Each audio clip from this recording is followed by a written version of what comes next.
This podcast is brought to you by Rebecca Cassells of the Rising Dawn series. Do you like violence? Do you like smut? Are you tired of the stereotypical novels of werewolf romance out there and want something a little bit different? Then pick up Sparked Revolution, Book 1 in the Rising Dawn series by Rebecca Cassells. Available on Amazon, in Kindle and paperback. You too can become a sponsor of Stories, The True and the Fictional by heading on over to buymeacoffee.com/STTATF or follow the link in the show notes.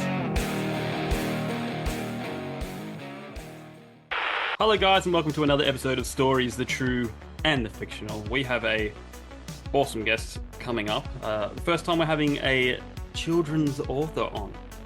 How do you feel about that, Ryan? Oh, pretty good, mate. Living the dream. I was hoping you were going to ask me how I was doing, and I was going to steal your line, and just living the dream. No, I think it's pretty good. We need a bit of variety. It's been mostly fantasy and stuff for the last few interviews, so it'd be good to have a bit of variety, I think. Variety is good. And so before we bring her in, just remember to check out our sponsors, Rebecca Cassells, Martin Kearns. They've got some great books. I've got some great books right there behind. No, that's they're my books. So links in the show notes, guys. But now that the promo is out of the way, Amy Freund, is that how we pronounce your name? Yes, you got it right. Good job. There you go. How are we? Yeah, good. Thanks for having me, guys. How are you? I'm not going to say it, Ryan. Go on, say it. Living the dream? Living the dream. Jamie says it every time anyone asks him how he is on the podcast. He always says living the dream. So I even do it at work. And I realize I do it lots at work because the guy said, "Oh, how you going?" And I said, "Oh, yeah, and he looked at me and went, "Living the dream." I went, I don't have to say it anymore. I used to have a guy at my old work where if you said hello, he'd go, "Good, thanks." And I knew he'd do it as a joke, but every time it trips you up because, it ruins the, the flow. Well, maybe he's an NPC. Yeah. That'd be right. Well, the amount of times out to John.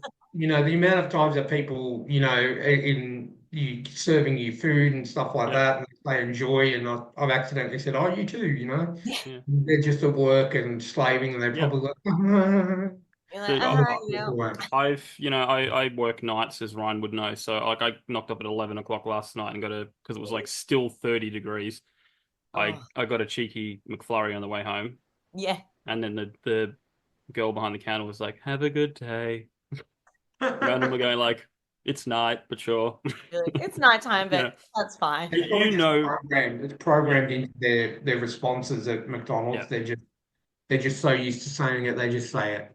Yeah. Yes, I used to work at KFC, and I'd have to wear this stupid badge that said "Remind me to smile," and the amount of guys would be like, "Oh, and remember to smile," and I'd be like, "Yeah, next." Yeah.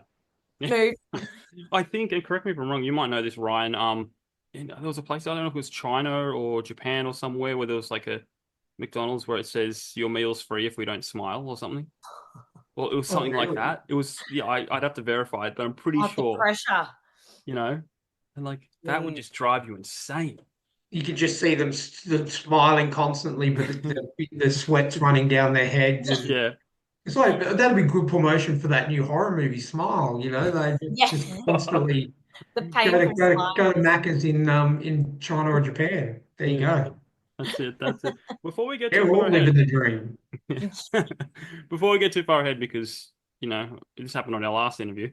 The question I've got to ask is, who is Amy Freund? Yes. Okay. Hello. It's me. So I am a writer, sort of by day, and designer, and then I also run tea workshops. So I kind of have a lot of weird things that I enjoy doing, but mainly it's in the creative area. So I used to do ghostwriting for a lot of brands. So some of the ones I can see in your background, actually, I'm yep, did a little bit of ghostwriting for some of them.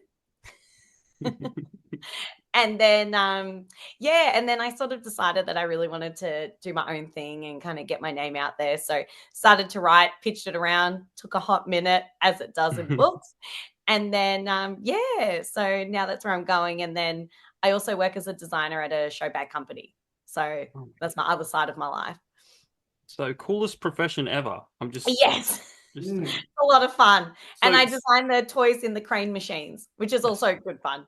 I'm not going to lie, because I watched your interview with Elle Hackney. Oh, And as soon as she said you do the claw toys thing, that was the number one thing I wanted to get you on for. I'm not going to lie. And then I was like, oh, kids book, that's cool too. Yeah, exactly. Kids book, crane toys. because it is our child. Do we have to come to you with our complaints about the show bags now? Because they're a lot different from when me and Ryan grew up. You know, like it's not just really the sizes; it's the contents, it's everything. Well, do you know what really surprised me when I started working here was how much we're putting into show bags now. Like, there's lots of different different brands as well. But the ones that I'm doing for kids, I was like, man, they're getting like a hot present. Like, this actually is some really good stuff. Because when I remember what we used to get, it was like one and done. Whereas now, like, I was doing a Ninja Turtle one, like TMNT, we call it. And yes, like, I'm listening. I'm like packing this. Yeah. That's my jam. You have me at TMNT. Yeah. I went. It was a place called Australia's Wonderland. I don't know if you've heard of it. It was up in Sydney, and it closed down probably 15 years ago, 20 years ago, Ryan? I can't remember. Something like that, yeah. Yeah. Because I knew someone that went to the auction and basically got as much stuff as he could and put it in his house. Like, he had a chandelier out of the old wagon and all this cool stuff. But I went there when I was about 7 or 8 and met the Ninja Turtles. So, oh, really? Yeah. That's sick. And I still have those photos. Yes. See, at my old work, we did a lot with turtles, and they came to our stand at Toy Fair last year. And so we all got kind of poses, and then we got gifted like the Turtles van. So it was like a full wrap, the purple van. Yeah, which was really cool. And like a big, giant, life-size turtle. They used to, when I'd walk into work, it'd greet you, sort of thing, and keep going. But I actually missed the Turtles phase, which is a real shame because, I was making these books for it and I felt bad. I'm going, who's Shredder? And my friend's rolling his eyes. He's like, what are you talking about? So I'm sorry I missed it. It wasn't my jam. Yeah. No, well, it is kind of dying on them because I grew up with it and then I watched it change and I watched it change companies, and then the creators had a falling out and they only work on it one at a time. But then they did this really cool new comic book called The Last Ronin, where it's the turtles and they're grown up. And only one is left. And yes, I have a sign somewhere behind me. There's a signed copy. That's by Kevin Eastman. But then we're getting in like essentially an R-rated Ninja Turtle movie for adults. So, did you like the new one? The one that came out last year? I hated it. Oh, really? I never saw it. Like, well, I'm insane when it comes to turtles. I just love them so much, and I'm like, it's got to be done a certain way, and it was just bad. I had a free ticket, and I wanted to walk out. Oh, it's so sad when that happens. It's like, don't ruin my childhood, But they did. I'm sorry about that. That's not good. Anyway, this isn't the Ninja Turtle podcast, although it could be. So we like to do some icebreakers. We like to keep it, funny and fresh, and although we get a lot of serious answers sometimes. But feel free to make us laugh and all of that. So Ryan, why don't you take the first one? Okay, I'm going with the first one again. Excellent. Okay, so we do encourage selfish answers with this question. So if you could get rid of one thing in the world, what would it be? Do I was thinking about this last night and I'm like, I had a really good answer. And then today I was like, God, what was it again that I would get rid of? I mean, there's a lot of things that I could get rid of because there's a lot of things that really annoy me. Oh my God. Now I've just drawn a blank because it's a hard question, right? To answer, like, what would I actually just go done? I would say early mornings, actually, let's be honest. Like, I'm an 11 o'clock start type of human. So I would prefer if the world started that way, but it just doesn't. Like, we're doing, reels at work for Christmas, and mine is that person that says they start at, 8:30 but rocks up at 9 because I just can't get anywhere on time. I'm terrible. So definitely the mornings. I'm on board with that. I can, as I said, I rolled out of bed 5 minutes before this interview because I completely forgot about it.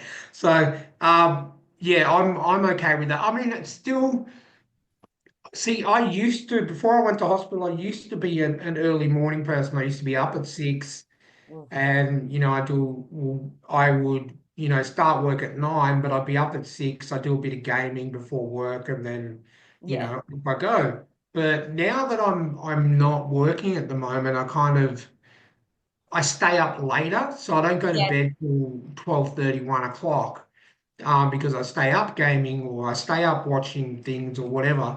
So I find I get woken up at 8:30 in the morning. So to me, that is a late morning. Yeah. Then I generally takes about an hour for my pain in the bed to kick in, and then I'm up and I'm ready for the day at 9:30. So 9:30 compared to 6 is pretty Pretty good. different. Yeah. So I mean. Yeah, I'm usually up and about by 9:30, but I can definitely see this getting used to it. But I know when I go back to work, it's all going to change and break my heart. Yeah, it is hard. I don't know. I feel like the world is wired to be up early. So we sort of have to roll in. Like my whole family, we're all terrible actually, except for my mum. She's the only one that is actually good at being up early and on time. The rest of us are like, surely, we can work around, just work late, stay late. But no, it's not the way it works. I hate you both. I'm up like when the sun's up. So I went to bed at 12:15 last night. And I was up at like 6:30. Oh my God. And Have it's you got like a good body clock? You just can't sleep. no, it's just like the sun's up, I'm up. That's how it's always worked. Wow. Like so I don't know. I won't doze off during this interview. No. Yeah. Hopefully not. No. So would you want to just adjust the sun that it only comes up at 11 or good question actually, because I'd like the world. I think I'd still like it to rise at the same time, but everyone doesn't really expect anything to happen until later. Like I did a semester abroad in Italy and I loved it because everyone was having their siesta and just, be like, okay, well, we've got about an hour before we're going to go to bed and then we'll come back. Like, so get your stuff done. I loved it because I'd be like, okay, I'll just see you after siesta. Like I won't bother to be up before that because I'm not going to make it. Even the criminals are lazy over there. Exactly. No one gets things started till later in the day. Much preferred. Awesome. Well, let's move on to our second question. What's something that's on your bucket list? So I am desperate to go to Antarctica. I would love to go. I've looked it up so many times because I thought you could come from Australia. I'm like, surely, we're right there. Like, surely it's cheaper. Yeah. But no, you have to go all the way to South America. You got to go right down the bottom. Then you got to get the boat over from there. So it's been something that I've just been wanting to do for forever and ever. And actually, I wrote a middle grade series that's based in Antarctica because I'm just obsessed. So I thought, well, if it ever gets published, maybe then I can do like a, I don't know, book tour and go around and go there is something fun. But desperate to go. Get a photo with a penguin. I'm doing research in Antarctica, wrote it off for tax purposes, and as part of work. Exactly. See? And I looked up like the closest area you can get to in Australia is Macquarie Island. So that's sort of where my middle grade series takes place. And that you can get a boat, but you have to go to New Zealand first and then get the boat, even though it's part of Tassie. Yeah. So I was thinking maybe I could go there. Like I looked that up and they do expeditions. It's really cool. But that's about, again, like over 10 grand. So I'm like, sometime soon. Yeah. So maybe the world really is flat if you can only get to that part from one side. I know. It's bizarre. I'm like, why can't we just get there? I know you can get a flight, like they fly over Antarctica. My cousin's friend actually went with her grandpa years ago for New Year's. He booked it and then he ended up having like a medical emergency while they were flying over Antarctica. So he was fine, but she didn't even end up seeing it because she was like attending to him on the plane. But I know you can do that, which would also be cool. Maybe there's a lot of sea pirates down there or something. I know, like just kind of hanging out, digging for treasure. No, someone's got to investigate that. Exactly. Like, why does it take so long to get there? Why is it so hard? Yeah. Get on it, people. Get on it. Okay, the next question is very judgmental. So I judge a lot on this one. And it can also determine how quickly this interview will be over or not. So just basically give us two answers. So The question is, what is the greatest sitcom ever made? And if the greatest one that's ever made is not your favorite, what is your favorite? See, this is hard because I have like a 10-way split. So I would say if I'm going like ones that I'll just watch on repeat, it's like Parks and Rec and then also Arrested Development, Schitt's Creek. But then if I want like real brain rot, I'm just going to relax. It's The Nanny, which is so funny because you wouldn't think that that was something that a lot of people enjoy, but I just love it so much. There's just something unrelaxing about Mr. Sheffield. I was going to say, like you say relaxing, but then you've got to listen to her voice for half an hour. You wouldn't think, and like I fall asleep to Brooklyn Nine-Nine because it's just an ultimate for me. But that's all like murder and stuff, and you think I would get, but I just fall asleep happily to it because it's hilarious and just amazing. So yeah, that was a really hard. I was trying to figure it out yesterday. I'm like, but what's my ultimate? Like, I don't know. They're all so good. Yeah, I love a sitcom. It's a tough question. That's why Ryan started giving people multiple options. Yes. Yeah. Do you all love Seinfeld? Are you Seinfeld people? I do. I don't love it as much as most people do. Like, I don't hate it. I don't, I appreciate it, if that makes sense. Yes. I haven't watched it all the way through. I've watched. I do have the box set of the whole complete series. I think it's one of those shows you don't have to really watch in order. Yeah. So, if it comes on TV, I can just watch it because it's not something you need to watch in order. But I can appreciate the humor and I can appreciate what it did for sitcoms at the time. Yeah. But I wouldn't consider it the greatest of all time. Oh, see, I feel like we're in good company because I don't like it. Unpopular opinion, very unpopular opinion for me. I just could never get into it. Whereas I like a bit more fast paced. I don't know, maybe a little bit more slapstick even. It's just not my jam, I think. Yeah. I can completely agree. I love The Office. Oh, yeah. That's my big one that I can rewatch, once a year. But I'm a massive fan of the British comedy. Like I love the In-Betweeners. I love Ricky Gervais. Pretty much everything he does, I love. The IT crowd. British, sorry. Yeah, the IT crowd. Oh yeah, the IT crowd for sure, 100%. I've watched that. Actually came onto that later in life. I only found it, I think about 6 years ago. Oh really? And, which was good because I got to watch the whole thing. Yeah.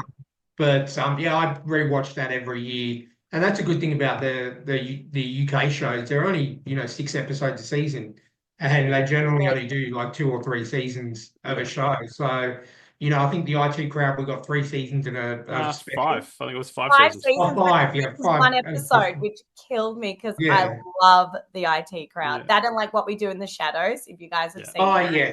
Oh.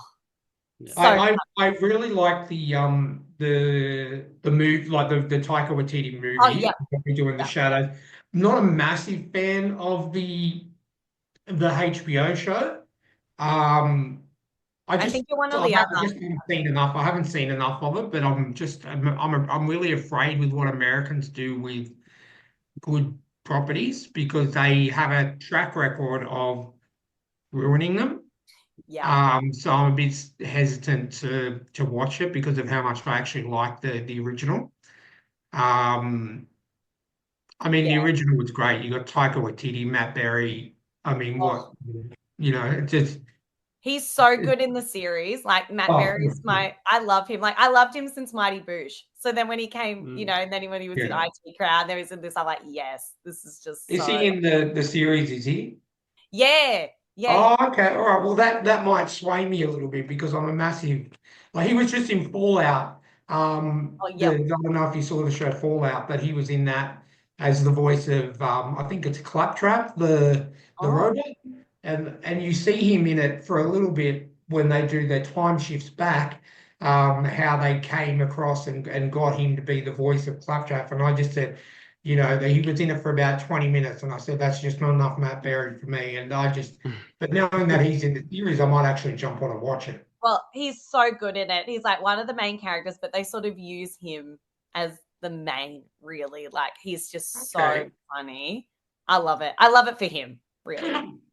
And he's not just in it for just like 1 or 2 episodes. No, it's like the 4 core vampires, and he's one. Okay. Yeah. I'll definitely check it out. Yeah, it's worth a watch. Okay, cool. That's your day sorted, right? Yeah. Oh, yeah, pretty much. I just got to acquire it, and then I'll be off and running. All right, the fun one. Let's see if your answer to this question is similar to the other 3 people that we've had on from Melbourne. What is your zombie apocalypse plan?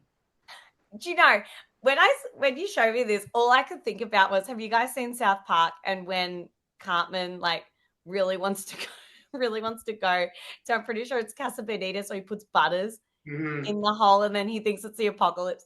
I was thinking about that because I don't have a plan, and I feel like I would be like Butters, just having absolutely no clue what to do. 100%. I don't really know. I guess it would. I feel like I wouldn't survive. Like, I just would not do well. Like, I'm not that type of person to kind of be able to escape those sort of things. I'd probably end up hoarding some sort of something stupid like canned food and then just trying to live off that, and I don't know, watching a lot of TV. Well, no, we can't watch TV. I actually have no idea. I am not prepared, which is probably a bit bad.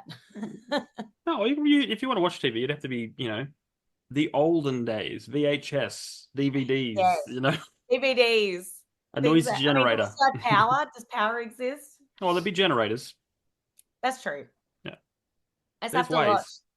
Yeah, maybe I'll just watch Zombieland a little bit more and kind of get some good tips on how to survive. Yeah.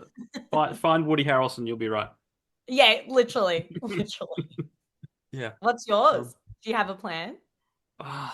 See, I live in the mountains in a town that's 1 road in, so I'm kind of pretty set. Like, you're kind of safe. Ryan would message me going, I'm dying, and I'd be like, sorry, buddy. I can't make it down there. I can't make it down there. No, I'd message you and say, come to Bunnings, because that's where I am, and I have built my fortress.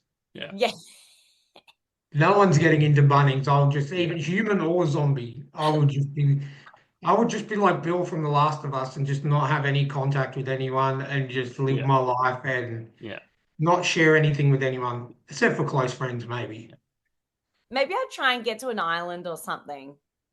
That's usually the way, because they can't swim. I mean, they collectively walk across the bottom of the ocean, apparently, in one of the movies, but... It's like Pirates of the Caribbean. Land of the Dead, they did do that, yeah. Yeah. No, and look, if push comes to shove, I do have a complete set of Ninja Turtle weapons on my wall, so I can just go last Ronin and... You'll be good. I'll probably chicken out last minute, because no one knows what they'll do until they confront... I did learn a little bit of how to use a sword when I was in Japan. Not that I'd be good at it, but maybe I'd go get some swords or something and, go hide on an island, learn how to make a coconut, I don't know, house or something. Literally, I was thinking about it, like, I would just be the first one gone. I'd probably become a zombie. That's my apocalypse plan, is just becoming one. Hopefully that's not the same as all the other Melbourne people. No. I think, what was it, Joshua Walker said he wanted to just chill out and brew beer because he's a brewer. Oh, yeah. That's a good plan. Yeah. All right, the last one. So Elon Musk calls you up and offers you to test drive his brand new electric time machine. What do you do and where do you go? So I studied hieroglyphics at uni. It's the weirdest course ever. I cried most days because it was really hard. So I feel like I owe myself to go back to ancient Egypt and actually find out if the aliens did help them build the pyramids or if that is all bullshit, because we were pretty much told if you wrote that in your essays, you would just get a straight fail. But I'm like, but how did they do it? Maybe they're the aliens. Maybe they're descendants from the aliens and they don't want it to come out, and that's why they'll fail you if you... We don't know. That's the whole thing. So I'd love to go back to that time. I probably like to sort of subtly find my way through society so I could see actually what was going on. Like maybe I become a scribe or something because I can sort of remember how to read and write it. Like I tried to purge it afterwards because it was honestly the hardest thing I've ever done in my life. So I probably go back there and then, I want the real information, like what actually happened. but I would like to go to that point, but I also want to go to like Cleopatra's time because I just think it's hilarious, all the stuff that happened with like her and Caesar and this and that. And I feel like that would be kind of a good moment to witness. I know a lot of people would probably say ancient Egypt as well. I just feel like it'd be a good time. Yeah. No, I think the only person on record on our podcast that said go to ancient Egypt, I think it was he wanted to steal the body of Elvis Presley and put it in one of the tombs. Yes. Oh my God, that's so smart. So they, I can't remember which one was covered, whatever it was, like last century. But like put it in that one. So that's actually such a good idea, and then let it get unveiled, and everyone be like, "What the?" Yeah. Shout out to Martin Kearns. Maybe I'll take like Disney. Like maybe I'll take Walt Disney and do that too. It's kind of a good idea. I'll piggyback on that. That sounds like a good time. Walt Disney. Yeah. Why not? I mean, isn't he still frozen or something? Yeah, I was just thinking, is it just his head or is it actually like his whole? I don't know.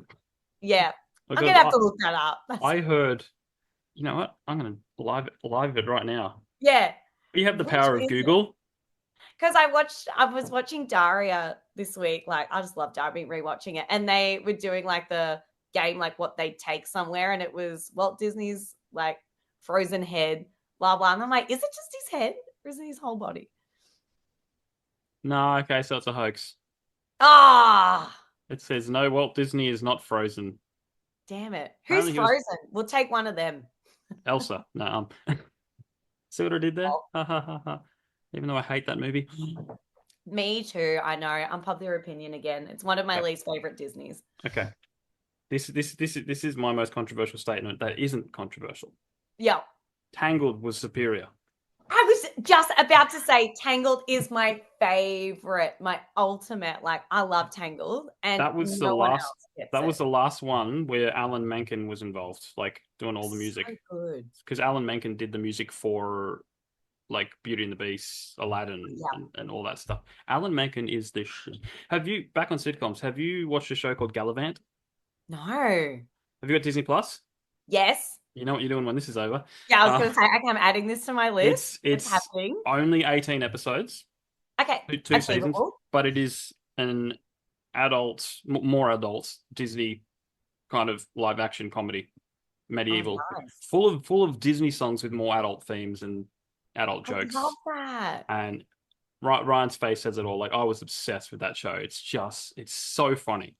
See, that sounds like my type of thing. I love that. And I'm so glad I have a fellow Tangled lover, because where I used to work, my friend and I would always have this fight. So he'd be like, yeah, but did Tangled get a second? And I said, yeah, but Frozen, it was just, everyone loved it for, I don't understand why. So then, of course, there's going to be a number 2. I'm like, Tangled is underrated, and it was so good. But I'm pretty sure Tangled got a short film after. It did get a series as well. Yeah. Yeah. So that's what I always say. I'm like, but it got a series and it's still good. It didn't get completely, as you say, like just oversaturated. Yeah. Virtual 5. Yeah. Yes. Yeah, I didn't like either of them, so I'm sorry. Well, you don't strike me as a Disney fan. Yes, somehow I can't see that as something you'd enjoy. I do like old school Disney. Aladdin and the Lion King, the original cartoons, are my favorite Disney of all time, and I can still rewatch them to this day. Yes. And I still refuse to watch the live action ones. I got forced to watch it, and it was in a really crappy cinema. Every time I go to Hoyt's, the cinema cuts out. Like, I think I've been there twice without it cutting out. And what the hell? It was one of those moments where I just, you know what, I'll be the guy that yells out something stupid. So it cut out like 45 minutes towards the end, and I just went, don't worry, we all know how it ends. It's bad. It was really bad. Because there's no facial expression. Yeah, that's what I can't understand. Like with, the animal, like I can understand when they did, like I prefer Beauty and the Beast live action to cartoon. Yeah, Beauty and the Beast live action was good. I actually enjoyed that. Yeah. Whereas I haven't actually seen the Lion King one, and it's because I love Timon and Pumbaa so much, and I feel like a lot of their humor is in exactly the way that their facial Animated. features, like all of that animation, I think is really a big part of it. So yeah, I'm the same. I haven't seen them yet. I mean, I will. Don't because no, just don't try. You don't. I literally laughed when Mufasa died because it looked hilarious. Because the cat was going meow, doing the meow face and going no, but I'm going like it's a cat going meow. See, that's the thing. It's all in the eyes. Like Yep. they spend so long learning how to do those animations. I think Did you see? I think it was on Netflix. Andy Serkis did a Jungle Book movie called Mowgli, and I saw the ads for it, but I haven't seen it. It's live action. It's live action, but they've animated the faces a little bit more, so they get some expressions. And I'm going, that's cool. That's better than that was good. The Disney Jungle Book was all right. It wasn't horrible. I mean, I liked didn't they use like Christopher Walken or whatever for the that was funny. I love his voice, so I thought that was Christopher hilarious. Walken. Yeah. Sing it. That was just having him sing as a monkey. That was just great. Yeah, that was really funny. But I'm the same. I haven't seen too many of them. But they just jumped on the bandwagon too quickly and went, "Oh, the first one worked. Let's keep going. Let's do it all." Yeah, exactly. They Beauty and the Beast did so well, and for people like me and Jamie who were, not the traditional audience, but I actually went with my wife and I really enjoyed it. And thought it was amazing, and because it was obviously her choice, but it was just as good, if not better, as the animated one. And then they had started announcing these things. I'm like, okay, cool, it's going to be good because Beauty and the Beast was good. And then I haven't seen The Lion King, but I've heard nothing but bad stuff about it from trusted sources. I haven't seen Aladdin because, again, those two are my favorites, and I refuse to let Disney ruin it. No intention of seeing The Little Mermaid because I did really enjoy the animated one of that, and I just don't want to be ruined by that. But no interest in seeing the Mufasa prequel thingy. It's unfortunate because Disney's losing a lot of money with a lot of nostalgic. They make these movies to for something to do, but also to prey on that nostalgia. But they're losing that with the true Disney fans because the last have been so bad. Yeah, well, that's the thing. Like I saw Aladdin. It's not the same without Robin Williams. No, it's one of I mean, like Will Smith was a genie, and you can't beat Robin Williams. He was so. I mean, they animated. I'm pretty sure they animated one of his just one of his comedy things to show him how perfect he would be because he didn't want to do and then he was perfect, and so of course that makes sense. So it's hard without him. And I actually didn't mind the Little Mermaid one because I wasn't sure because it's one of my ultimate favorites, and I was a bit like, oh, I don't know how you can get it because it's the underwater and but actually they did a really good job on that one, which I was like, good. So they're probably the only two I like, Beauty and the Beast and the Little Mermaid one. I didn't love the other ones. Yeah. Now, how does the underwater in Little Mermaid compare to the underwater in Aquaman? I went to Kualoa Ranch last year in Hawaii, and they were talking about when they were filming Aquaman there and everything. I was like, oh my God, I can't believe that was there. It's so funny. Then I was trying to pick it out. I'm like, do I recognize things? Like, where can I see things? That was another thing. Aquaman, the first one was absolutely amazing, and the second one was very mediocre. It's like it's clear because Disney gave up. Or not Disney gave up because they're doing the whole new James Gunn universe, and they just like, we have to do this film just to get it over and done with. But I mean, I don't. Yeah, the first one was just absolutely. We got a friend who was really really into Aquaman, and when we saw it, I reckon I truly believe he had a tear rolling down his face because he absolutely loved it that much. And we all saw it, I think, on Boxing Day when it came out on that year. And but the second one was just, I wasn't excited by the trailer, and then when it came out on streaming, I watched it, and it was just like I was on my phone every so often, and it was just very mediocre. It was just really, Really Sucks when that disappointing. happens. I didn't see it. I saw The Flash. I actually really liked it. Yeah, The Flash I really liked. I saw that at the movies, really and I thought good. that was great. I thought that was so funny. I loved that. But I also love the Supermans that they did. Like, I was so cut when they took away, because I think Henry Cavill's just one of the best. Like, I'm obsessed with him. And I'm so sad that he's not. I still can't really get over that. I was pretty and then they teased it, at the end of do you remember? And they had Aquaman, and they had, do you know? So I was looking for it, like I was ready. And then when they announced that they were cutting all of that, I was a bit like, damn, because I was ready for that next moment. Yeah, we are Henry Cavill tragics. I think I went to Flash on the last week it was in cinemas. And I felt like it was a movie I wanted to see in the cinemas because, of all, and it was so good. And it was even kind of sad that knowing that it was all of this was going to come to an end. With how they said at the end of Black Adam, at the end of Black Adam, they set it up with Henry Cavill coming back as Superman. Yes. And then at the end of The Flash, we had Aquaman there. So that's like they had plans, and then they still put out these movies with these scenes in them, even though we all know that nothing is going to come from those.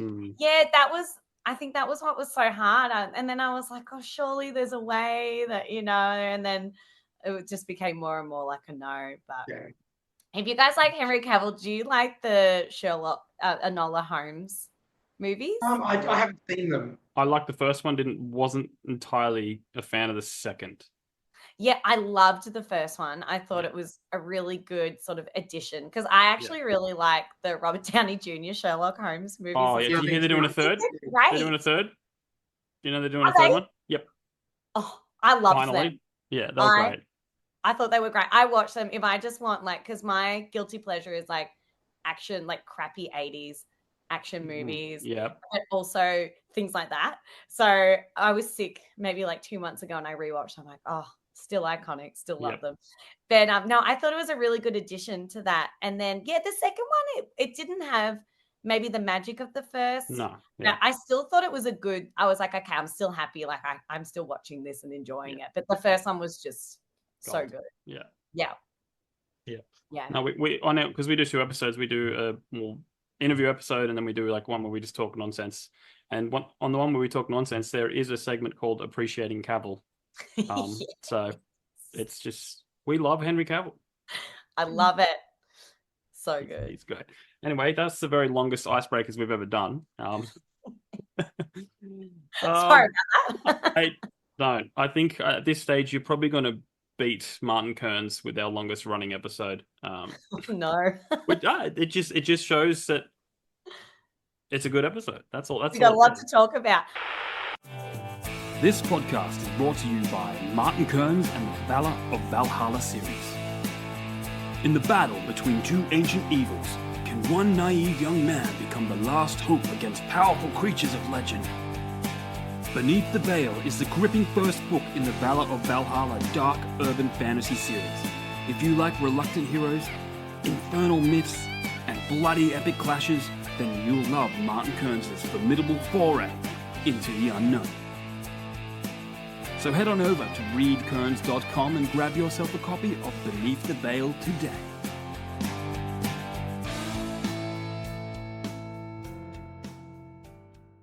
My dog is being crazy. He keeps jumping on me, so I'm just going to sit him here. This is my dog, by the way. This is hello.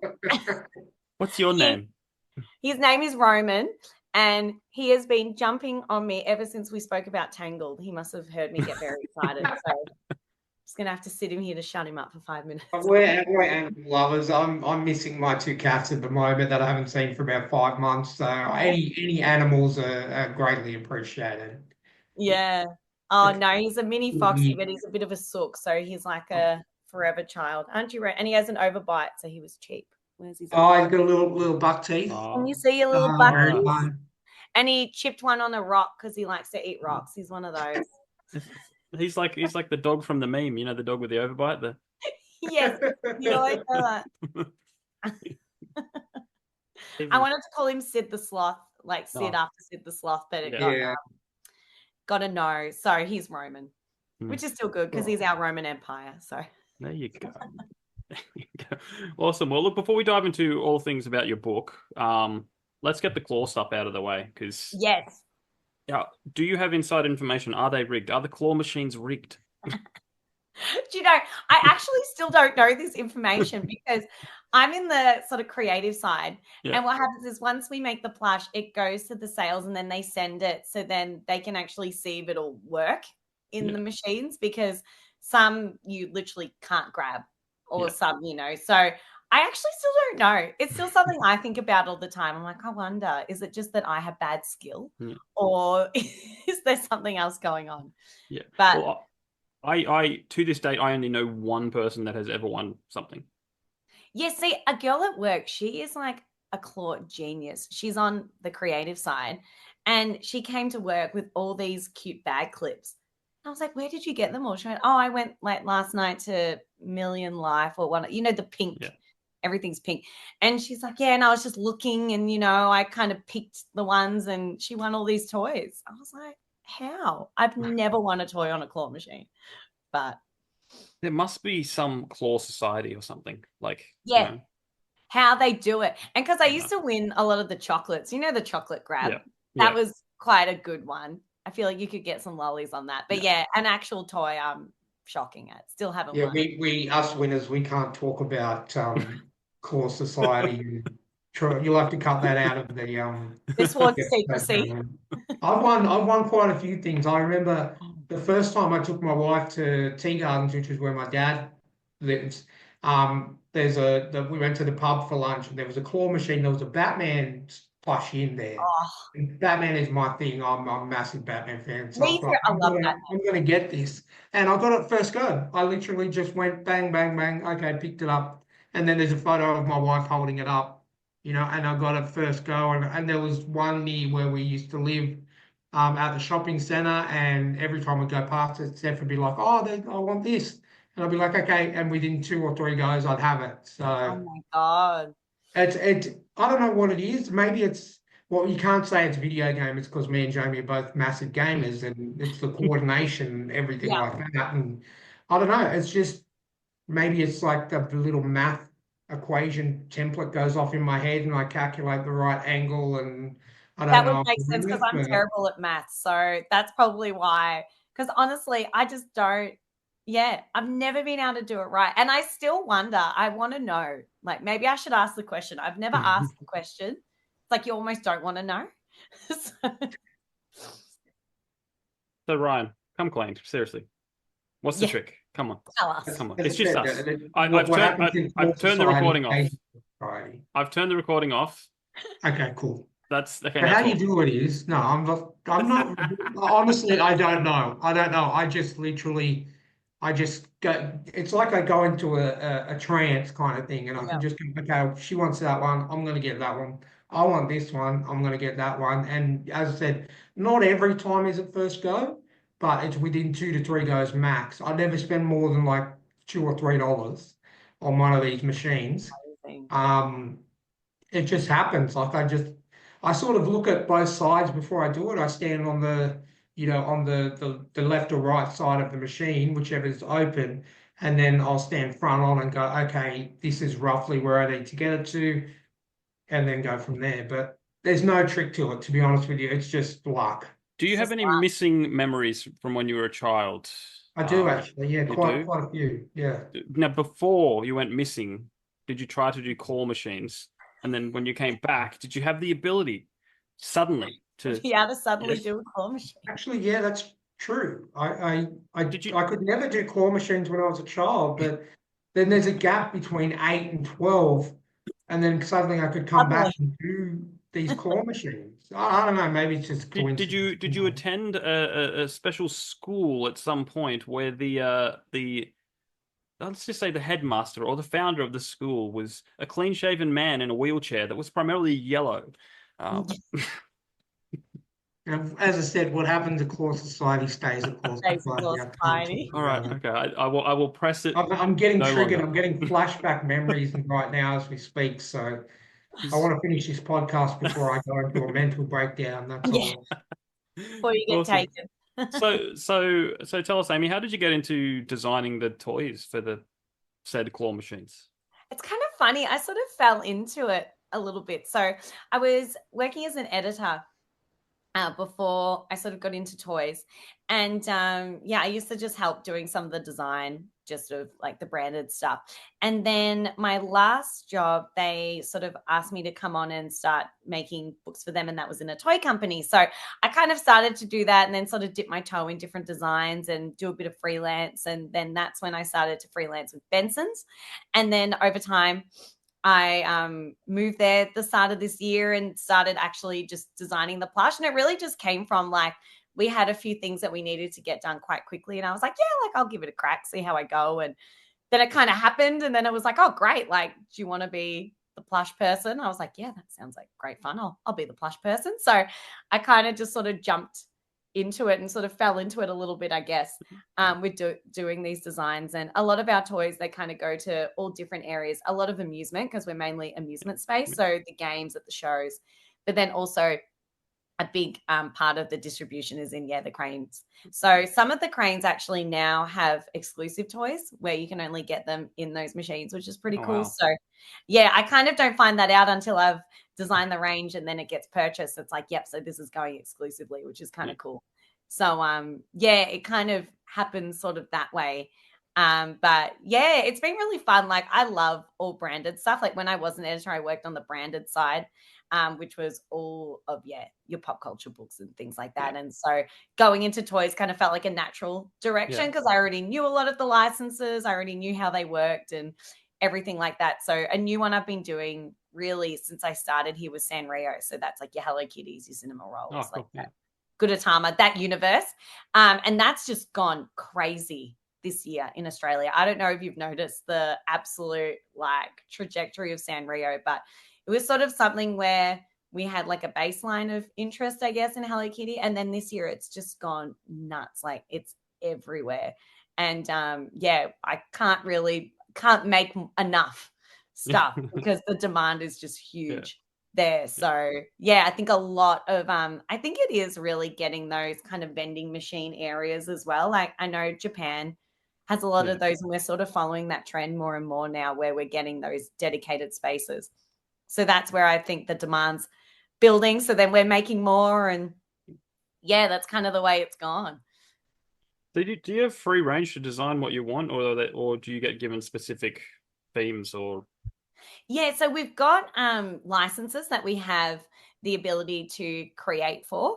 And then we also do a lot of our own stuff, but it mainly comes from like what's trending. So my boss is really great at like finger on the pulse. So she'll be like, this is trending for like a generic plush. So that would be a non-branded plush. But for the ones that we have licenses for, we just kind of go deep into, obviously we start with like the core idea and then kind of expand and expand. So we've been doing some really fun stuff. And I think because now we've got a great base of plush for a lot of these brands, we can start having fun with the different ideas and things. So like scented toys or like different costumes and things like that. So it's more like we follow what people want in the market, maybe what they've seen. Like they do a lot of trips overseas. So a lot of like what's trending there will eventually filter to us. We're a little bit behind the times, Australia. It takes us a while to get on the trends.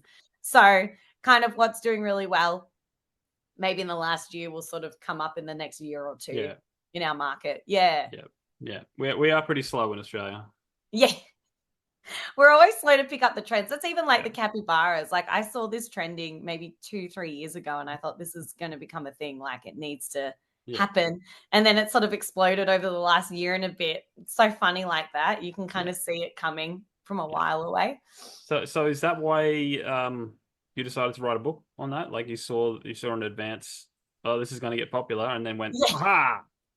Yeah, well, sort of like I used to play Crossy Road a million years ago, you know, that app game, and they had a capybara as one of the characters. And I'm talking, this is like 2015, 2016. Wow. I was like, what the hell is this animal? And then I looked it up. I'm like, this animal is hilarious. Like, I love this. And so I'd always play as the capybara on my Crossy Road game. And then obviously, like, life moves on. You get over that, you know. And then it suddenly started popping up everywhere. And everyone's like, what's this capybara? And I'm thinking, I love these things. Like I've known about these since forever, but I didn't realize that they were sort of growing in favor. And I could see it happening. And then like there was nothing in the market. I'm like, I want to buy stuff from it. nothing's happening. They're sort of, the trajectory is going crazy for it. Yeah. And I thought, okay, no, I've got to make something of this. So that's kind of where it started. And originally it was, like a going on a bear hunt kind of story. Yeah. And then I thought, nah, it needs to be a character. Like that kind of came up as I was writing. I'm like, kids like a character. What can I do? And then that's how Amigo sort of came to be. So, yeah. And books are a lot like that. So you'll sort of see it goes kind of like all the apparel and the plush that can come out a lot faster than a book. So you'll probably see a trend happening there before it gets to books, just because of the lead times on publishing. Mm-hmm. So I was sort of excited to see that it was kind of building, because I thought, okay, good, it's coming out at a good time because it's been a while in the making. Yeah. So you're going to make a plush to go with the book? Do you know, 5 Mile, actually, so the publisher, they messaged me about creating one with my work to do like a book and plush promo. So that's in the works. Yes. Awesome. I hope it gets in the market. I think it would be hilarious. Like, I just love them. And we're starting to do a lot of importing of Capybara plush at my work from UK, different distributors of toys. So I can see that hopefully it's going to start growing. And even at the Melbourne show when I went, they were heaps of Capybara plush going around. So we could you could easily just take one of them and do a little jacket on him or dress him up, Yes. Well, exactly. I just think, the ones in the market have sort of like closed eyes or like small eyes. So I want to do the big, cute eyes, and maybe you can be holding like a streamer or some confetti or something, party popper, something that kind of relates to him. Yeah. Give him the anime eyes, as they say. Yeah, exactly. We'll be doing a lot of charming eyes. So that two in the heart, a lot of that happening at work. Yep. So tell us about the book. Like, what's the story? Yeah. So Amigo the Capybara is about a very loud and friendly capybara, which is why I called him Amigo, because he's everybody's friend, except for his neighbor, Miller. He's a very grumpy, very little, big-eared chinchilla. And that sort of came to be because I'm like, who would think that this guy is like the most annoying person? And I was like, some little mouse that just wants to mind her own business. And of course, he's her neighbor. So the whole thing is he just really wants Miller to be his friend. And he doesn't realize that it's because he's loud. He just thinks that he hasn't done something enough to win her over. So he decides to put on a big performance to kind of win her heart. And it all kind of goes wrong.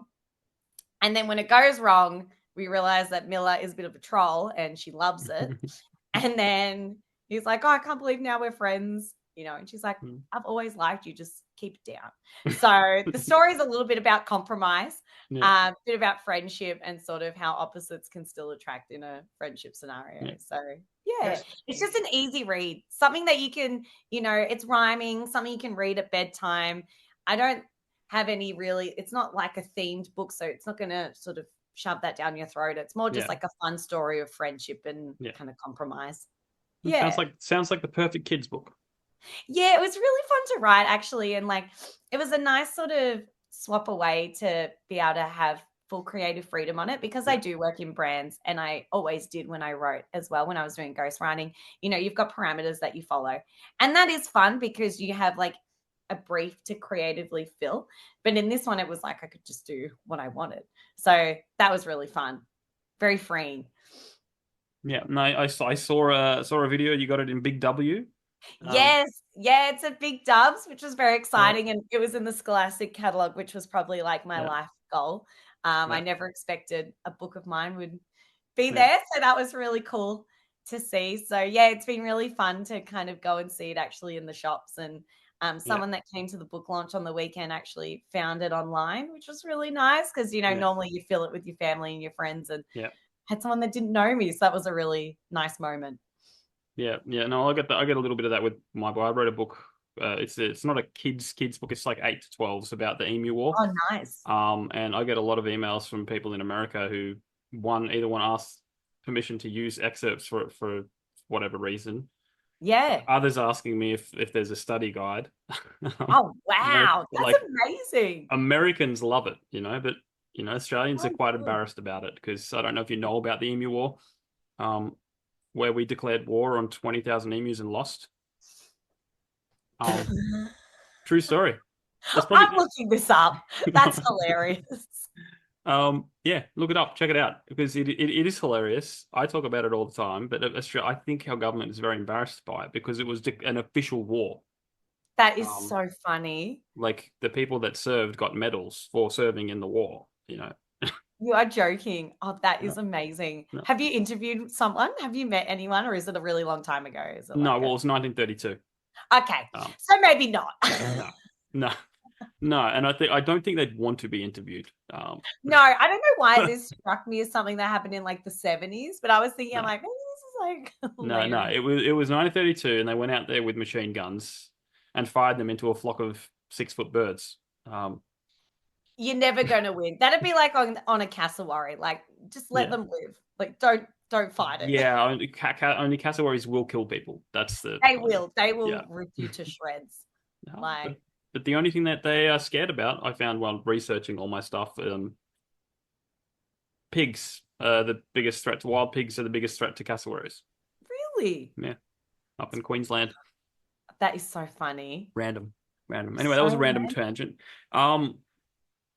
Brian, do you want to do some question talking? Yeah. Just in relation to, I'm big on well, Jamie's the writer. I can't do either, but I'm really into art in terms of I love my comic books. I love anything.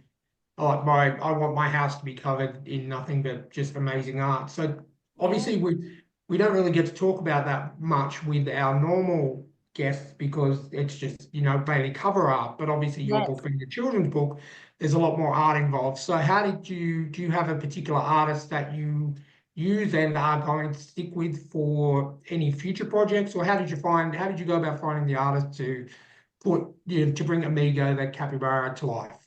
Yeah, so when you get your picture books acquired, a lot of the time there's sort of a set kind of vibe that the publisher already has for their list. So with that, they actually found the illustrator, who's Amy Lee. So she goes by Cookie Chookie. She's another New South Wales resident. Awesome. And I loved her art. Actually, it was funny because when I originally thought of Amigo, I was imagining maybe a bit more cartoon. But then when I saw Amy's artwork, I'm like, no, that's perfect. It's so picture book style, like actually hand illustrated, because a lot of the time now, like to be able to produce at such a speed that is expected in publishing for picture books, Procreate is a big part of illustrators' sort of wheelhouse, I guess, now. So it was amazing to know that actually Amy hand drew and did every single picture.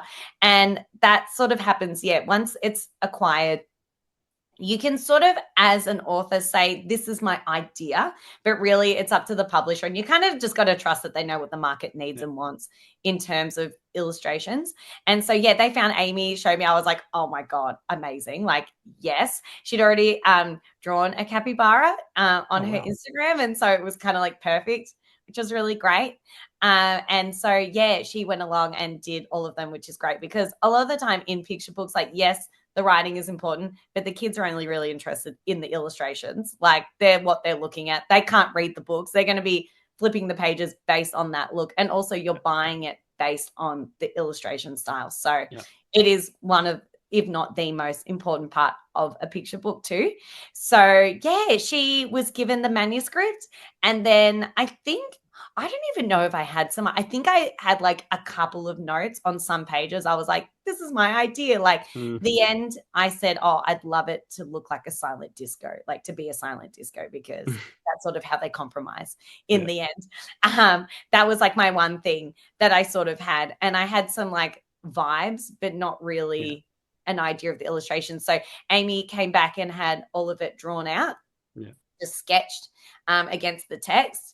And then I was really lucky that I got to see that, because as an author, you don't normally get to see a lot of those stages. Like you might get to do a couple of comments, but I think because I knew a lot of people like from the publisher house, like we knew each other. And I think it was good that they sort of trusted me to be able to give an opinion without overdoing it, because sometimes it can be quite a lot. Like you don't want to change it so far away that you're causing the illustrator a lot of stress to have to redraw it all. So once the roughs were approved by the publisher, and like I got to maybe put in a couple of notes, and then they do the full colors. And then there's like maybe a couple of rounds there just to tweak faces and make sure it's all kind of in line. And yeah, that's sort of how it happens. So for me, really, like I've got one just here. I didn't have a necessarily like my own sort of idea, but I just think the colors. I sort of had a color palette from Pinterest that I found of Fiesta color palettes. And I was like, oh, I'd love it if it kind of matched that. And Amy just kind of matched it. Like I don't even know if she ended up seeing that, but even something like that where it's very much like a party. Oh, wow. Yeah, lots of fun. And I have a favorite spread, which I'll show you in the middle of the book. And that was something that I sort of could imagine in my mind, but I couldn't really articulate. And then when it was done, I was like, yes, that's exactly what I was thinking, which is kind of when it all goes wrong in his performance. And it's true. limbs and words. And actually, Amy had illustrated the tube, which is really cool. That's even remnants of like the old comic book stuff with the words, you know. Yes, a lot of that. I actually did a writing course this year, and we had actually Molly Meldrum's brother come and teach us, which was random. So random. I only found out at the end when they said his name, and I went, and then I looked it up, and then lo and behold, it was his brother. Talk about how you do your readings and things like that. That every word can be like onomatopoeia if you just say it in the right way and you emphasize the words. And that one I love because it really exemplified that, like the way it was written, the way it kind of fell across the page. And exactly, that's what I think comic books do so well. And graphic novels now more and more. So do you have any more adventures for Amigo to be going on, or is it just a one and done? I have a second book in mind. So I was really meant to write it earlier, but it's been like the craziest year and I haven't done it yet. But my main idea is that Amigo is renovating his burrow. So he moves in with Miller for a week. And of course, she is super stuffy and very neat. And he is the messiest roommate in the world. And so there's going to be a little bit of argy-bargy going on there. And just a fun another little story. Like I think I probably should rhyme it again as well. Like I was thinking about it going, oh, maybe I won't rhyme it, but I think I'll just keep it in the sort of wheelhouse of rhyming. And I'm excited for that one. I have to write it. I've been thinking about it for months. I'm like, just got to put the pen on the page and get started. There's a lot you can do with it because now you can have Amigo and his neighbor having fun. And then they annoyed their next neighbor, and you get this, and then suddenly the whole street is just raving, you know, like exactly. And when I do school visits, I sort of at the end I go, okay, guys, like, what's an idea? Let's like write a story together. You know, like this is kind of the main beats of how you write one. Let's write one. And some of their ideas are actually hilarious. Like the other day, it was let's do a pizza party, and the pizza splats all over Miller, and they have like a sleepover, and you're like, yeah, actually. There are lots of adventures that you can have once you've sort of got your core characters right. A lot of silliness can happen because in picture books, you really don't have much room to have a nuanced personality. Like your characters are very much like a trope. So it's kind of good because then you play on those and it's like, actually, what can they do? What would go wrong with these very like type A personalities and extroverted it's quite easy to sort of play with. Yeah, and kids have the best ideas. I've mentioned this all the time on the podcast. There's this guy from America called Ethan Nicole. He's a comic book artist. He wrote. He was 29 years old. Found out he had a half brother who was 5 or 6. Wow! And then he went and just did backyard playing with his new brother. Yeah. And then he started drawing every story that they were playing into a comic book. It ended up being a comic book called Axe Cop.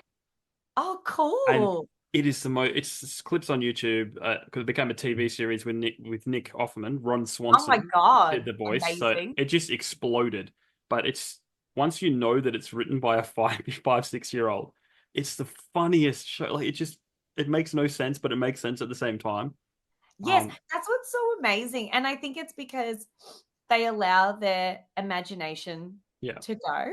Like they actually aren't afraid to have that's a big part that I talk about when I do these visits is like, don't feel like you have to make something perfect or something right or something that someone else wants to read. Like just have fun with your imagination because exactly that's where you're going to have these moments of magic If you constrain yourself, that's where you lose that. And I think we're good as adults of, shutting ourselves down before we even get started because we think no one's going to like that, or it's not good, or no, I'm wrong. And it's like, actually, if you just leave that all behind and just do anything, something good will come from it. Even if it's not your first idea, it might be your third idea, but it came from that moment of allowing yourself to actually have fun in the moment. Yeah. I think that's at least what I get a vibe that a lot of people will once you become let's say an author or even a children's writer, that sometimes you just think about it too clinically and you forget to have fun. Yes, and that's the thing. You think too much about what does the market want. Like I think when I was in the market, when I was actually in publishing, I didn't write for myself because I was like, no, that's not going to fly. That's this, that's that, la, la, la. It was only really once I left that I started to let myself just have fun. Be like, even if no one picks it up, I still enjoyed writing it. Because I used to try and write and then I give up and go, oh, nah, no one will care. It's not worth my time. Like I'm not going to invest in something that isn't going to become something good. Whereas if I actually, now I'm just sort of letting myself play with things. And like even that middle grade I wrote about Antarctica, like I pitched it around and I haven't heard back, but I was like, do you know what? Even if it never goes anywhere, I really enjoyed the process of actually writing a chapter book and being able to imagine a new world that's almost good in itself. Whereas before I would never have said that. I would have been like, oh, it's not going anywhere. Don't bother. Whereas now I'm like, actually just have fun with it. Yeah. Have fun with your craft. Sorry, just something popped into my head again. Back to UK sitcoms. Black Books. You seen Black Books? Yes. Oh, forget it. It's you know where I'm going with this? Oh my God. When they make that the kids' book, yes. It's actually good. Like when you hear them talk, I'm like, that's actually so funny. Yeah. Oh, that is a favorite. Okay, that's up there. Yeah. Forgot about when you said sitcom, I went straight to the US. All my UK sitcoms. Can't beat them. Yeah. So good. Yeah, that's cool. Got any more questions, Ryan? We've been pushing it. We're pushing a length. No, I'm good. Which is fine. I've asked my art questions and your my art questions. Yeah, cool. So, do you see yourself going away from children's books at some point and maybe write a novel? Maybe a dark, gritty, Amigo. He's on the streets. he's he's a gruzzled, in the zombie apocalypse. I don't know. Yes. So actually, I started writing a YA novel last year, and then I applied for the Faber Academy and got in this year, which was really great. So I've been writing that this year. It's still within that sort of wheelhouse. Like sometimes I have ideas and then I think I'm not the right author for them because I think that my writing style, I haven't got that nuance to make them really gritty. But I do think that maybe that's in my future. Like once I started to do the YA, I thought, oh, actually, you can really push yourself. Like once you learn and you keep growing with it, then you can kind of go that way. So like I would love to write, like I love a murder mystery. I just love them. I would love to write a murder mystery. It'd probably end up being a bit of cozy crime. Like, let's be honest. I don't think I have the ability to make it gritty, but I would love to do something like that in the future. Probably best it's not Amigo, though. Yes, maybe not Amigo. Maybe. I mean, there's this old show from the 90s called Dinosaurs, and it was again a sitcom. And it ended really morbidly, So, well, they're dinosaurs. What happened to the dinosaurs? Oh, yeah, true. And that's how the series ends. So sometimes it's not good to do that. Sometimes it's nice to keep it in its space. Like I'm really enjoying writing picture books at the moment. Actually, I've written a few that have never seen the light of day. They're still in the drawer. But it would be great to, I'd love to finish this YA. It's the time thing. I know you're probably the same with your writing, like getting the time to sit there and write something that is more than like, say, well, this was 300 words. Do you know what I mean? Like more than 10,000 words.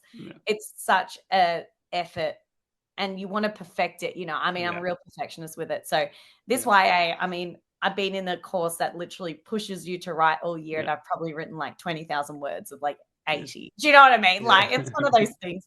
But hopefully soon. Yeah. How about you? Do you have any writing coming up? I'm all over the shop because I wrote a kids book, like Letters from the Emu War. Then I wrote a series of novellas, which I just put under one cover, which is zombie apocalypse, romance, comedy kind of Love like that. like a rom-com. Where basically I got the idea because 11 years ago I threw a medieval themed Bucks party for my best mate. That's amazing. So then the idea obviously it just came to me and said, what would happen if the zombie apocalypse happened at a medieval themed Bucks party and everyone had weapons? So I took that idea and just kind of blew it out of proportion. Like, it's over exaggerated everything. It's such a good theme though. It's so good. Yeah, and then it turned into it's called Bucks Night was the first one, and I'm like, well, there's a bridal party. What are they doing? Hen's Night, What's going on there? Yeah. And then the last one's called Wedding Night. Wedding Night, yes. So it's all kind of. It was originally a screenplay, so I had it all worked out, and I kind of just finished that last month or whatever. I just released it, but then now I'm working on a science fiction. Awesome. Sci-fi. I'm mixing genres because I like to be creative, so it's like science fiction, bit of paranormal, maybe even a touch of fantasy. But this is the big one because it's going to be an actual novel. So, and they're big, like fantasies, hundreds of thousands, 100,000 words. I'm going to steer less from fantasy and more science fiction. So I might aim for about 70, 80,000 words. I'm not going to do a tome. More achievable. The other, like my partner only reads fantasy, and his like the chunk of the books that he has. I say, how do you get through those? Like, I don't know. My attention span's not great. I don't think I could sit through it all. Like, really. Yeah. I'm a slow reader because at the same time I read and then ideas start flying. Yes.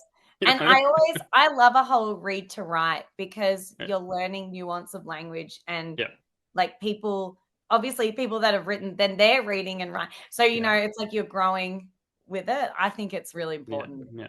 You reading anything at the moment? At the moment, I actually, I had it down here. I've got a book to start, a YA, because I'm still getting kind of inspo for my own thing. But I've sort of taken a bit of a break this month. Like, I'm just sort of giving myself a moment because we had the anthology was due start of the month for the Faber Academy. So I was like kind of all steam ahead finishing stuff for that. And so this month I've given myself a bit of a break, but I do have a few that's like on my long list to read, but all kind of YA rom-com sort of vibes, because that's sort of where I'm writing into. So I'm sort of studying a little bit. The one I most recently read was The Great Garden, which I loved. It was really good. Yeah. Yeah, no, I started reading The Road. Oh, cool. What's his name? Cormac McCarthy, I think it is. There was a movie based on it with Viggo Mortensen. And I can't put it down, to be honest. It's really good. Oh, awesome. Yeah, I started I'm doing more like getting into watching at the moment because I'm trying to give myself like brain space. And I just started the Reacher series. Oh wow, cool. Have you seen that? Oh, it's so good. That's a great one. I'm on to series 2 now. Yeah. Brian will talk a lot now because he loves Alan Richardson. No, I do. But it's I've seen the first season. I know there's another 2 to get through, but they're just the first episode. You just got the it's really weird because you've got Tom Cruise that plays him in the movie, and he's like this tall, and then Alan Richardson who is like this tall that plays. But I 100% got into it just from the first episode where he's rocks into town. They put him in jail, and he just he's like a hulking man. And I need to watch the other couple of seasons, but definitely a good show to watch. Well, it's just been renewed for season 4. Awesome. Oh, good. Because I've just finished season 1. I loved it. Exactly. And I think he plays Reacher way better. Like that was a really good adaptation from the novels. I was like, I'm happy with this. He's really good. And I thought it was very cinematic, very into it. You know, he was a Ninja Turtle, right? Oh, really? Oh, there you go. It was Raphael in the Michael Bay movies. Oh my God. Okay, that makes sense. Yeah, I see that. He hated it, but he was a really good Raphael. But I hated those movies, so. He was good. And then you want to go back even further. He was Aquaman in Smallville. Yes. Yes, I looked up because I was trying to place him because I'd seen him before. I'm like, what have you been in? So I looked up his IMDb, and he'd been in some really random thing. He was in like a weird one of those like comedy things. He played. That's where I picked him. Brooklyn Nine-Nine, the episode where they go back in time and it's Hitchcock and Scully. Yes. Because I was like, why do I know your face? Yeah. And then I saw that and I clicked. I'm like, that's why, because I love that episode. I've watched that one like a million times. He was in New Girl as well in one episode. Yes. Yeah. I love New Girl too. And so I saw that. Yeah, New Girl, another one. Yeah. Sorry, we could keep talking all day. I know. Welcome to the sitcom podcast. Look, I loved season 2. Have you seen season 2 of Reacher? No, I haven't started it. It's the next one on the list. Oh, dude, message me as soon as you watch that opening scene. I'm just like, the first 5 minutes, I'm just like, yes. This is like amazing. They really, really lean into the I'm a mammoth of a man. Yes. They even have him across from, like, he goes to an op shop to buy some clothes or something. And the girl behind the counter, I swear she's like under the desk. Like, she's that short. And he's just like, they had to zoom out to really fit them both in the camera. I love that. The behemoth. They're just playing in. They're like, we know what they want. Yeah. Do you watch, because I just finished watching The Lincoln Lawyer, season 3. Oh, I started that a while. I haven't actually rewatched it. It's something I've got to come back to again because it's been a long time. It's really good. It's a little different from the Matthew McConaughey movie. Yes. But I think it's better than the Matthew McConaughey movie. Oh. Controversial opinion. Like, I love Matthew McConaughey. Yeah. Oh, he's great. He's good in everything I've ever seen him in, really. Yeah. It's the accent. You can't beat it. The Southern accent. Oh, yes. right. Yeah. And no matter what he does, he really leans into it. And I'm like, no, it's good. I like it. Awesome. Well, before we let you go, I just have one more question about Amigo. Yes. If this was because this just came to my head, if this was an animated series or a movie, who would you want to voice Amigo? Ooh. And who would you want to voice Miller? That's a really good question because, see, Miller, I'm imagining like really high pitched, really like, that's really difficult because I think they'd need to have a little bit of an accent. Like, we've got to respect where they're from. Like, maybe Pedro Pascal as Amigo. Yeah. Oh. I mean, that would be the ultimate, right? Pedro, if you're listening. Yes. And maybe like Sofia Vergara. There you go. Really play on the accent. Awesome. That would be great. And that would be fun. Who'd be the director? Ooh. Quentin Tarantino for sure. Yeah, Quentin. That's his final film. He's retiring. I really love, is it Sean Levy, the one that does Cheap by the Dozen? And he did Sean Levy did Deadpool. And Deadpool movies. Yeah. And he's done everything. Museum. I love him. He did one of my all-time favorite movies with Hugh Jackman, Real Steel. Yeah, him. Yeah. He could be the director. I'd be happy with that. Because, when I was little, I loved Cheap by the Dozen. I used to watch the director's cut. Yeah. And I just loved him. So, yeah. Okay. He can direct There you go. We'll get on it right away, guys. Exactly. Write the screenplay. Start a petition. Yeah. A GoFundMe. Yeah, exactly. Go fund Amigo. we only need probably a couple million to get those people, but exactly. Someone can start it. You never know, they might read it and it might become a passion project and they'll do it for free pro bono for a share of the profits or something like that. Yeah, exactly. I'll buy the rights. Would you ever sell the rights to Amigo? I mean, if it means that Sean Levy's going to direct it, I would sell the rights. Awesome. Well, thank you so much for coming on. Why don't you plug yourself, plug your socials? Where can people buy your book and all that jazz? Oh, yes. So Amy Freund writes on Instagram. There's Amy_Freund_writes. But if you just search Amy Freund writes, I'm sure I'll come up. I think I'm the only Freund going around on there. It's a bit of an unusual name. At the moment, you can buy it with W online, I think at a couple of independent bookstores as well in Australia. So definitely support them. I think at readings too. Also, reach out to me. Like if you want to sign copy, if you'd like me to come and have a chat, Zoom, person, I'm keen. I'm ready. If you want an insight into the claw the way claws work. You want a free show bag, you know where to go. You know who to ask. Yes, I will be asking for a Ninja Turtle one off air. Yes, well, I designed that one, so it's the first one I ever designed. So I'll be very excited to get you that one. Well, we better let you go before this turns into the Ninja Turtle podcast. Yes. I'll be late for work. Thanks so much, guys. I've had the best time. No worries. And yeah, guys, you know the deal. thetrueandthefictional@gmail.com if you want to reach out. We're on Instagram, YouTube, everywhere. Check out our sponsors, Rebecca Cassells, Martin Kearns, and me. Don't forget me. And we'll catch you guys next time. Awesome. Thanks, guys. See ya.